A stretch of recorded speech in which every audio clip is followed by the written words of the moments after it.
오늘은 6장 2절부터 7절까지입니다. 나의 사랑하는 자가 자기 동산으로 내려가 향기로운 꽃밭에 이르러서 동산 가운데서 양떼를 먹이며 백합화를 꺾는구나. 나는 나의 사랑하는 자에게 속하였고 나의 사랑하는 자는 내게 속하였다. 그가 백합화 가운데서 그 양떼를 먹이는도다. 내 사랑아, 너는 드리사같이 어여쁘고 예루살렘같이 곱고 깃발을 세운 군대같이 당당하구나. 내 눈이 나를 놀라게 하니 돌이켜 나를 보지 말라. 내가 내 머리털 길라 상기색의 염소떼 같고 내 이는 목욕하고 나온 암양떼 같으니 쌍패를 가졌으며 새끼 없는 것은 하나도 없구나. 너울 속에 내 뺨은 석류 한쪽 같구나. 아멘. 오늘 제목은 시험의 계절 후 신부를 칭찬하시는 예수님입니다. 주님이 여기 계십니다. 교회에 계십니다. 우리 함께 계십니다. 진실로 그렇습니다. 주님의 이름이 우리 안에 있기 때문에 주님의 이름을 위해서 우리를 의의 길로 인도해 주시는 것입니다. 그래서 주님은 우리 안에서 지금도 열심히 일하고 계십니다. 여기는 주님의 향기로운 꽃밭입니다. 지난 시간에 시험 속에서도 더욱 예수님에 대한 그 사랑이 깊어지는 신부를 보고 예루살렘 여자들이 신부에게 질문을 하기 시작했어요. 첫 번째 질문을 했죠. 신부가 우리 주님 만날 수가 없어요. 예루살렘 여자들아, 우리 주님 좀 찾아다오 그랬어요. 그랬더니 이 예루살렘 여자들이 아니 니네 주님은 너를 시험 들게 하고 임재도 걷어가시고 리더들에게 사역도 빼앗기게 하셨는데 뭐가 좋다고 그렇게 니네 주님을 찾냐? 어디가 좋아? 어디가 좋아? 이렇게 자꾸 질문을 하죠.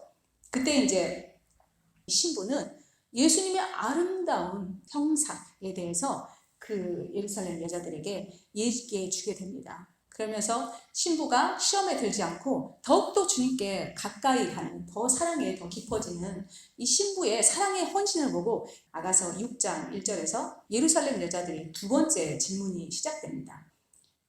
나도 네가 그렇게 좋아하는 그 예수님 좀 되게 궁금하구나. 같이 좀 찾고 싶은데 니네 주님 어디로 갔니? 어디로 갔니? 이제 질문을 하는 것입니다. 아가서 1장 7절에 보면 이 술람비 여인도 질문을 했었어요. 주님께. 내가 내 친구들 양떼 곁에서 어찌 얼굴을 가리운 자 같이 되겠느냐. 내 양을 먹이는 그곳이 어디냐. 나 좀 가르쳐다오. 이렇게 질문을 했었죠. 그때 주님께서 무엇이라고 얘기하셨냐면 1장 8절 여인 중에 어여쁜 자야. 내가 알지 못하겠거든. 양떼들의 발자취를 따라서 목자들의 장막 곁에서 너의 염소 새끼를 먹일지니라. 이렇게 말씀하셨습니다. 이 짧은 문장은요, 정말 우리가 깊이 새기고 꼭 이대로 실천해야 되는, 그래야 아가서 8장에 성숙한 신부로까지 가는데 주님의 목표가 달성될 수 있을 것입니다. 이 구절은요, 세 가지 의미를 갖고 있는데요. 교회의 헌신함으로써 고립됨을 거부하고 양떼의 발자취를 따라가보라는 것입니다. 그 두 번째는 영적 권위의 헌신함으로써 독립된 태도를 거부하고 속한 교회 그 리더에게 순종하라는 것입니다. 세 번째는 섬김의 사역에 헌신함으로써 나태함을 거부하고 너의 염소 새끼를 먹이라는 것입니다. 예루살렘 여자들의 그 질문에 우리 신부도 마찬가지로 주님과 똑같은 답을 주는 본문이 아가서 6장 2절부터 3절까지입니다. 같이 읽어보겠습니다. 나의 사랑하는 자가 자기 동산으로 내려가 향기로운 꽃밭에 이르러서 동산 가운데서 양떼를 먹이며 백합화를 꺾는구나. 나는 나의 사랑하는 자에게 속하였고 나의 사랑하는 자는 내게 속하였다. 그가 백합화 가운데서 그 양떼를 먹이는구나. 이게 아가서 1장 8절과 같은 내용입니다. 신부가 예수님을 찾았어요. 근데 찾다가 보니까 예수님이 온 세계 교회 안에서 일하고 계신 것을 알게 된 것입니다. 내가 속한 교회에 계시다는 것을 깨닫게 된 것입니다. 예수님은 지상의 모든 교회에서요, 그분의 백성들을 모으고 계십니다. 백합화 가운데서 백합화를 꺾는구나. 이게 게더링입니다. 영어로. 모으고 계시다는 것입니다. 그래서 예수님은 그분의 백성들을 모으시고 또 먹이시고 기르고 계신다는 것을 신부는 알게 됩니다. 그러면서 신부는 예루살렘 여자들의 그 질문에 이렇게 주님과 똑같은 답으로 답을 해주게 됩니다. 주님의 동사는 전 세계에 있는 교회를 말합니다. 신부는 어디서 예수님을 친밀하게 만날 수 있는지 자세히 가르쳐 주고 있는 것이죠. 마태복음 16장 18절 보면 내가 이 반석 위에 내 교회를 세우리니 음부의 권세가 이기지 못하리라.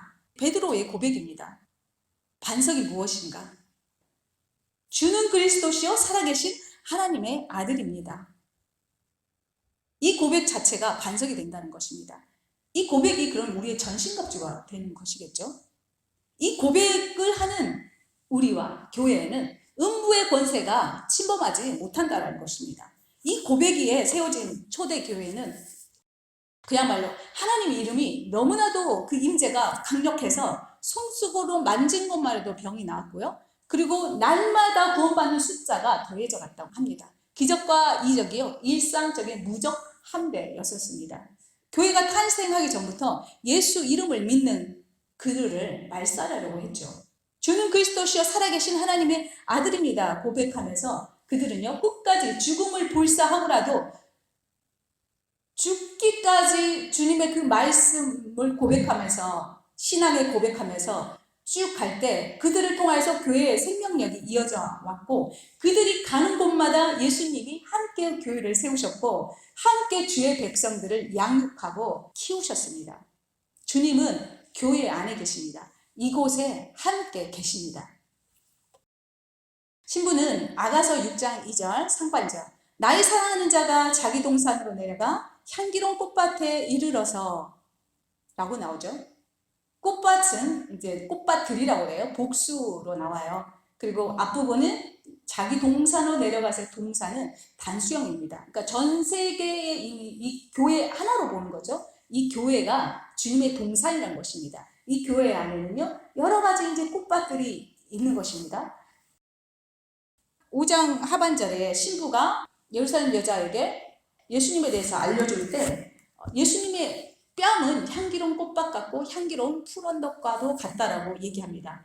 이것은 주님의 그 아름다운 성품과 감정들을 표현하고 있는 것입니다. 이 땅에 주님의 교회는 하나지만 다양한 지역 교회가 존재합니다. 선교 단체가 존재하고요. 그리고 사역들이 존재합니다. 이들이 향기로운 꽃밭입니다. 향기로운 푸른 언덕입니다. 예수님의 그 다양하고 독특한 감정과 그 성품들을 반영하고 있는 것입니다.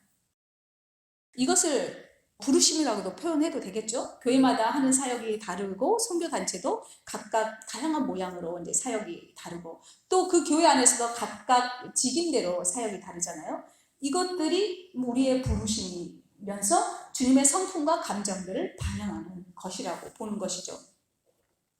이처럼 다양한 예수님의 감정과 성품들을 가진 단체와 교회와 그리고 사역들은요 아가서 8장 14절에 가면 향기로운 산이라고 나와요. 이 향기로운 산은 즉 새 예루살렘 성을 얘기하는 것입니다. 여기에서 모두 합쳐지게 될 것입니다. 그래서 큰 잔치가 벌어지는 그런 일이 일어나게 될 것입니다.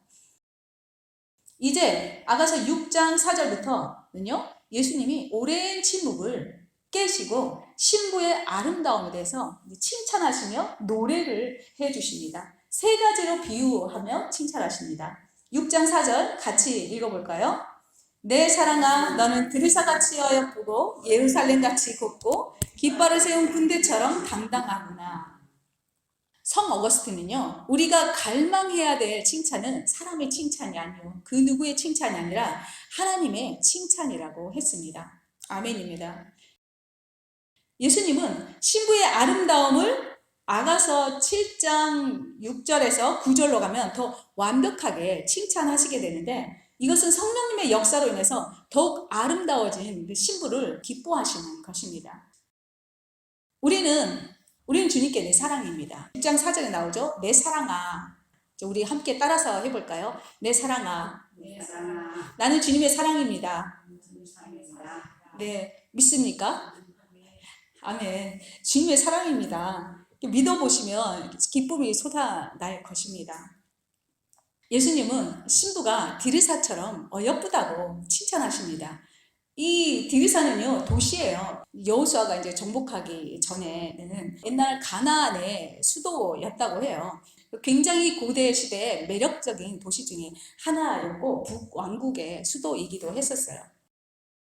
다시 말해서 이 말은 신부는 불신자들에게도 아름다워서 효과적으로 주님을 전할 수 있다라고 주님은 칭찬하고 계시는 것입니다. 불신자들이요, 희생적인 그 신부의 그 사랑과 순수한 그 동기, 어떤 욕심도 없고 뭘 바라는 거 없이 그저 헌신하는 이 신부의 순수한 동기로 인해서 불신자들이 감동을 하게 되는 것입니다. 이런 자들이 누구일까 생각해 보니까 테레사 수녀를 제가 생각하게 되더라고요. 그리고 손양훈 목사님이라고 할 수 있습니다. 이분들은 누가 뭐라 하지 않아도요, 기독교인이나 비기독교인이나 불교인이나 유대교나 다 존경하는 것이죠. 테레사 수녀님을 TV에서 방영해 주더라고요. 그걸 본 적이 있는데 참 키가 150도 안 되시는 것 같아요. 그런데 키가 이렇게 크고 엄청난 등치들 거기에서 어떤 한 사건으로 인하여서 회의를 하는데 와, 그 위풍당당함이 진짜 놀랐던 그런 기억이 나더라고요. 예루살렘같이 곱고라고 나옵니다. 신부가 예루살렘같이 곱다고 주님이 칭찬하십니다. 이스라엘의 수도죠. 예루살렘은 영적인 수도이기도 해요. 이 도시는 이제 하나님께서 택하셔서 솔로몬 성전이 지어진 곳이기도 합니다. 그리고 지구상에서 유일하게 하나님의 셰카이나의 영광이 임재했었던, 지속적으로 임재해 있었던 곳이기도 합니다. 축복된 장소이죠. 하나님은 이사야 그리고 스가랴에서 전 세계 예배센터로 예루살렘에 위임을 하였습니다. 이사야 2장 1절 2절 아모스의 아들 이사야가 받은 바 유다와 예루살렘에 관한 말씀이라. 만일에 여호와의 저는 산이 모든 산 꼭대기에 굳게 살 것이요 모든 작은 산 위에 뛰어나리니 만방이 그리로 모여들 것이니라. 예루살렘의 아름다움은 하나님을 예배하는 거룩함의 아름다움을 말합니다. 신부에게 이런 아름다움이 있다는 거예요. 예배하는 자의 그 아름다움. 주님은 신부에게 믿는 자나 믿지 않는 자나 이 모두에게 끼칠 수 있는 강력한 영향력이 있다고 신부를 칭찬하고 있는 것입니다. 뒷부분에 깃발을 세운 군대같이 당당하구나. 고대 전투에서 이렇게 승리하고 돌아올 때요, 고대 군대가 행렬하면서 길을 높이 들어 모든 사람을 볼 수 있게 했습니다. 승리했다라는 것을 보여주기 위함이죠. 신부는 가장 큰 적인 자기 자신과의 싸움에서 승리했습니다. 신부는요, 아가서 2장에서 불신하고 계속 타협을 해요. 그죠?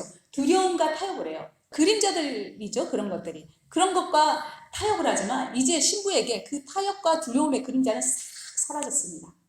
할렐루야. 주님의 임재를 느끼지 못하고 모든 것이 불투명하게 보일 때에도 헌신의 눈으로 우리가 주님을 계속해서 바라보게 될 때 주님은 기뻐하시고 주님은 그 사랑 때문에 벅차신 것입니다. 그 표현이 아가서 6장 5절에 나옵니다. 같이 읽겠습니다. 내 눈이 나를 놀라게 하니 돌이켜 나를 보지 말라. 이걸 다시 표현하면 내 눈이 나를 정복하니 돌이켜 나를 보지 말라. 이것과 같은 의미를 갖고 있습니다.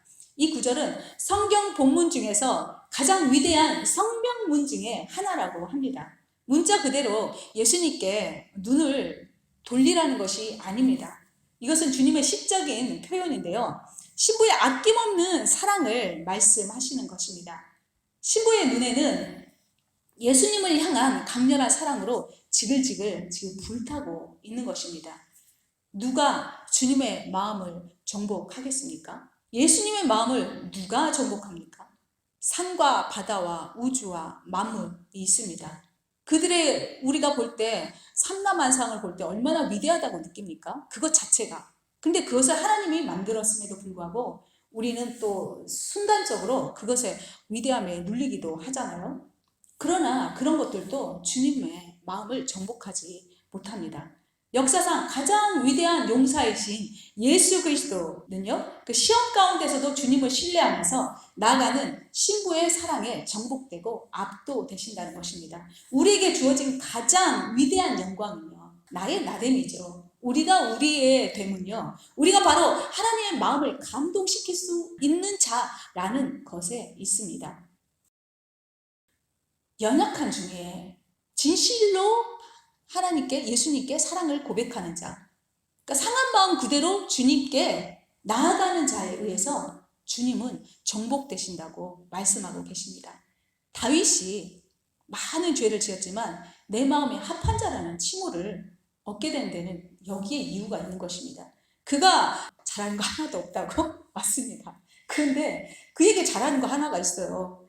연약함에도 불구하고 주님께 나가는 거, 상한 마음 갖고 그대로 나가는 거, 욕하고 삿대질하고 정말 있을 수 없는 죄악을 입에 담는다 할지라도 주님 존전해서 그렇게 한다는 거. 쫓기는 그 시절에도 주님께 나가서 변함없는 죄사랑 고백하고, 극악한 죄를 지었을 때도 주의 성신이 떠날까봐 전전긍긍해서 먹지도 않고 자지도 않고 주님의 성전에서 주의 성령이여 저를 떠나지 마시옵소서, 저를 잊지 마시옵소서, 내 마음을 새롭게 해주십시오. 그렇게 주님 앞에 막 매달리게 되죠. 이것이 다윗에게 가장 큰 하나의 축복된 성품이라고 생각합니다. 그때 주님은요, 그 마음이 눈 녹듯이 녹아버리는 것입니다. 손영훈 목사님 계세요. 그는 두 아들을 잃었죠. 두 아들을 보내는 그 장례식장에서 9가지 감사를 선포를 하세요. 그리고 또 조지 밀러가 있어요. 5만 번의 기도에 응답을 받은 분이기도 하죠. 아내가 병중에 있을 때 이런 기도를 드렸습니다.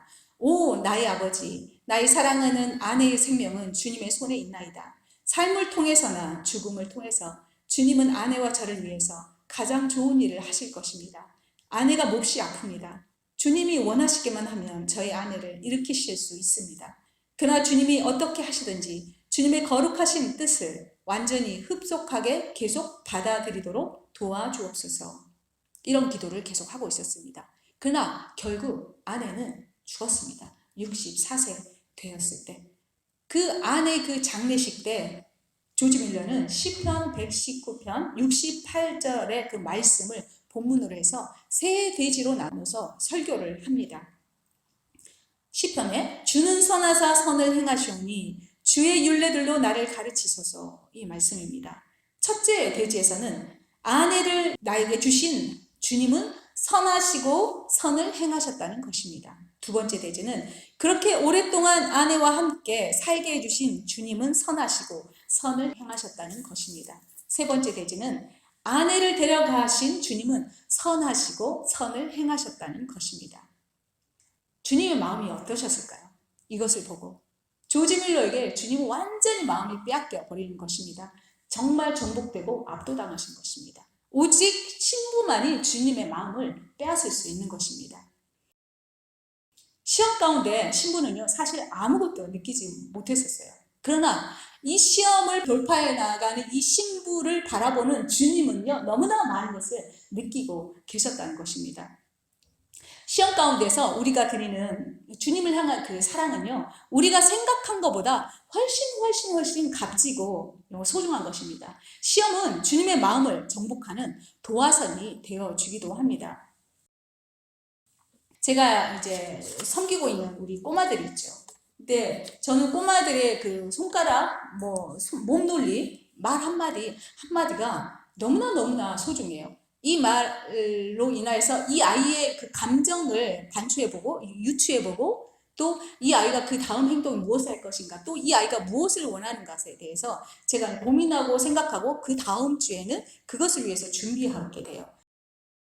마찬가지로 우리의 그 작은 신음에도 응답하시는 우리 주님은, 우리 머리카락까지 세시는 우리 주님은 우리가 상상한 것 이상으로 더 우리를 소중하게 생각하고 값지게 생각한다는 것입니다.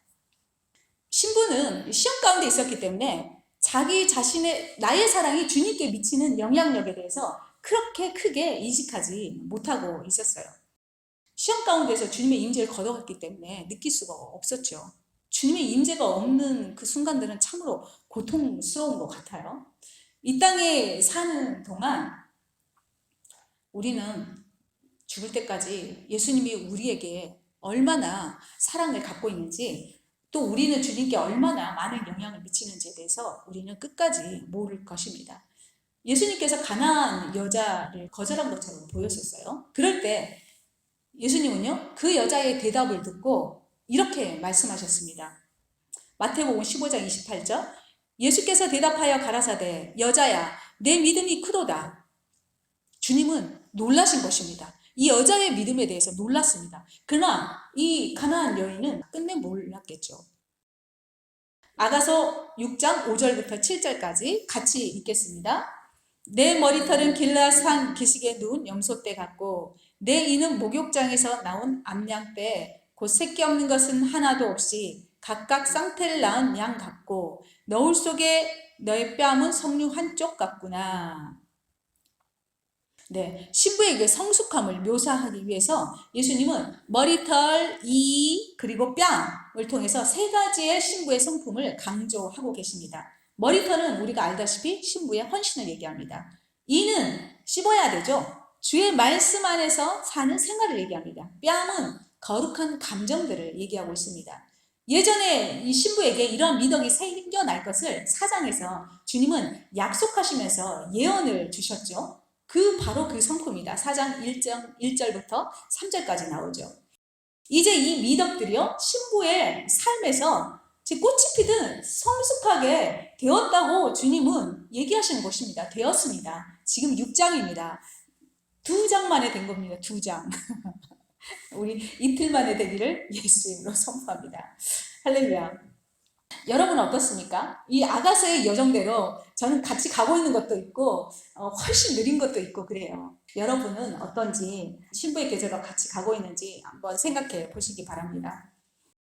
주님은 아가서 4장 1절에서 2절에 나온 단어랑 똑같은 단어를 쓰세요. 이렇게 똑같은 비슷한 단어들을 이제 사용하신 이유는 확증하시기 위해서 그래요. 아가서 5장 6절부터 7절까지 시험이 있었죠. 임절 걸어가고 이제 사역을 빼앗아 가고 그리고 핍박 당하도록 그대로 내버려 두신 그 주님의 테스트는 신부의 삶에서 열매를 맺기 위해서 반드시 필요했던 과정이라는 것을 증명하기 위한 것입니다. 5절에 내 머리털은 길라 상기색이 누운 염소떼 같고, 신부의 헌신은 하나님의 말씀을 잘 공급받은 결과로 육적 열심이 제거되고 그것과는 대조되게 거룩한 지혜가 생겨났다는 것입니다. 그의 헌신은 염소떼같이 거침없고 위풍당당하다고 말하고 계시는 것입니다. 제가 아까 테레사 수녀님에 대해서 말씀드렸죠. 그 작은 몸이 큰 덩치 남자들 앞에서 진두지휘하시는데 어찌나 매력적이고 당당하시는지 그 헌신의 그 당당함이 너무나 멋져 보였던 그런 기억이 납니다. 6절에 내 이는 목욕장에서 나온 암양떼 곧 새끼 없는 것은 하나도 없이 각각 쌍패를 낳은 양 같고, 이 말은 곧 고기와 같은 하나님의 말씀을 잘 먹음으로써 양처럼 영적 순결함을 계속 지켜나아갔기 때문에 갑절의 열매가 너의 삶에 있구나, 주님이 그 칭찬하고 계십니다.